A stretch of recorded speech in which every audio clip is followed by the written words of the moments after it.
शिवसेना प्रमुख बाळासाहेब ठाकरे यांच्या जन्मशताब्दी वर्षानिमित्त शिवशाही पुनर्वसन प्रकल्पाला बळकटी देणार उपमुख्यमंत्री एकनाथ शिंदेंची घोषणा। मुंबई शहर झोपडपट्टी मुक्त करण्याच्या उद्देशाने हिंदू हृदय सम्राट बाळासाहेब ठाकरे नागरी लोककल्याण अभियानाची घोषणा। उपमुख्यमंत्री एकनाथ शिंदेंकडून घोषणा। विधानसभेचे उपाध्यक्ष अण्णा बनसोडेंनी शिष्टमंडळासोबत उपराष्ट्रपती सीपी राधाकृष्णन यांची भेट घेतली। 14 एप्रिल रोजी डॉक्टर बाबासाहेब आंबेडकर जयंतीनिमित्त चैत्यभूमीवर उपस्थित राहण्याची विनंती केली। आपल्या देशात घराघरात चिंता आहे, ती गॅस सिलेंडर आणि पेट्रोल मिळणार की नाही याची। जयंत पाटलांची केंद्र सरकारवर टीका। तर ईश्वरपूरमध्ये पीएनजी गॅस वितरण प्रकल्पाचं जयंत पाटलांच्या हस्ते उद्घाटन।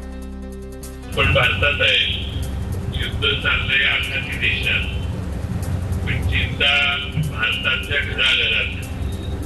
घराघरातल्या आमच्या भगिनी चिंतामग्न झाल्या की आता कसं होणार। अखिल भारतीय कामगार कर्मचारी संघाची मान्यताप्राप्त कामगार संघटना म्हणून स्थापना। भाजपचे प्रदेशाध्यक्ष आणि अखिल भारतीय कामगार कर्मचारी संघाचे अध्यक्ष रवींद्र चव्हाण यांच्या उपस्थितीमध्ये कार्यकारिणीची घोषणा। अशोक खरात प्रकरणाच्या पार्श्वभूमीवर अंधश्रद्धा निर्मूलन समिती आक्रमक। अहिल्यानगरच्या जिल्हाधिकारी कार्यालयावर निदर्शनं। रुपाली चाकणकरांसहित सर्व संबंधित राजकारण्यांची चौकशी करण्याची मागणी। कुर्ला बस अपघात प्रकरणामध्ये आरोपी बेस्ट चालकाला मुंबई हायकोर्टाकडून जामीन मंजूर। कुर्ला रेल्वे स्थानकाजवळ बसच्या धडकेमध्ये 9 जणांचा झाला होता मृत्यू।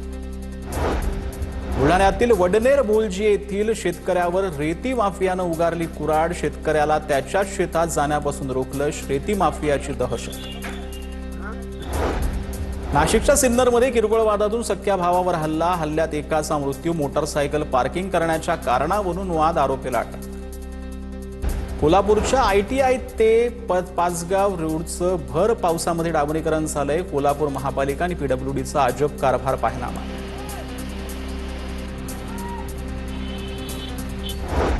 भंडाऱ्यामध्ये रात्री विजांच्या कडकडाटासह पावसाची दमदार हजेरी। नागरिकांची तारांबळ। काही ठिकाणी वाऱ्याचा वेगही वाढल्यानं झाडांच्या फांद्या तुटण्याच्या घटना घडल्या।